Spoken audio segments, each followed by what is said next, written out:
பட்டதாரி ஆசிரியர் தேர்வில் வெற்றி பெற்றவர்கள் பணி வழங்க கோரி போராட்டத்தில் ஈடுபட்டிருக்கிறார்கள். இது தொடர்பான கூடுதல் விவரங்களுடன் இணைகிறார் செய்தியாளர் வேல்முருகன். விவரங்களை பதிவு செய்யலாம். பாலவில் குறிப்பாக தமிழக அரசு பள்ளிகளில் 10,000க்கும் மேற்பட்டோர் பட்டதாரி ஆசிரியருக்கான பணியிடங்கள் காலியாக இருக்கும் நிலையில் கடந்த நியமன தேர்வில் தேர்வானவர்கள் 2000க்கும் குறைவானவர்களே தற்போது அதில் பணி நிரப்பம் செய்யப்பட்டதனால கிட்டத்தட்ட 37,000க்கும் மேற்பட்டோர் இதுல தேர்ச்சி அடைந்த நிலையில் தற்போது அவர்களுக்கான அந்த வாய்ப்புகள் இல்லாத சூழல் இருப்பதாக அந்த கோரிக்கைகளை வலியுறுத்தி தற்போது சென்னை நுங்கம்பாக்கத்தில் அமைந்திருக்கக்கூடிய டிபிஐ வளாகத்துல காத்திருப்பு போராட்டத்தில் ஈடுபட்டிருக்கிறார்கள்.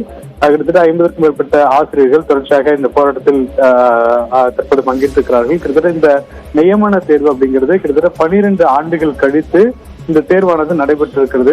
கிட்டத்தட்ட கடந்த காலங்களில் 40,000க்கும் மேற்பட்ட காலி பணியிடங்கள் நிரப்பப்பட்ட நிலையில் இந்த நியமன தேர்வே 12 ஆண்டுகள் கழித்துதான் நடைபெற்றிருக்கிறது. அப்படி இருக்கக்கூடிய சூழல்ல 2000க்கும் குறைவான பணியிடங்களே தற்போது இந்த தேர்வானது நடைபெற்று அதற்கான அந்த பணியிடங்கள் நிரப்பப்பட்டிருக்கிறது. ஆனால் கிட்டத்தட்ட 10,000க்கும் மேற்பட்ட காலி பணியிடங்கள் இருப்பதனால இந்த காலி பணியிடங்களை தற்கால பணியாளர்களை வைத்து ஆசிரியர்களை வைத்து தற்போது தேர்வு செய்து பணிகள் நடப்பதாக குற்றம் சாட்டுகிறார்கள். எனவே தங்களுக்கான அந்த வாய்ப்பை அரசு வழங்கப்பட வேண்டும் என்று முதலமைச்சருக்கு கோரிக்கையை வலியுறுத்தி டிபி வளாகத்தில் காத்திருப்பு போராட்டத்தில் ஈடுபட்டிருக்கிறார்கள்.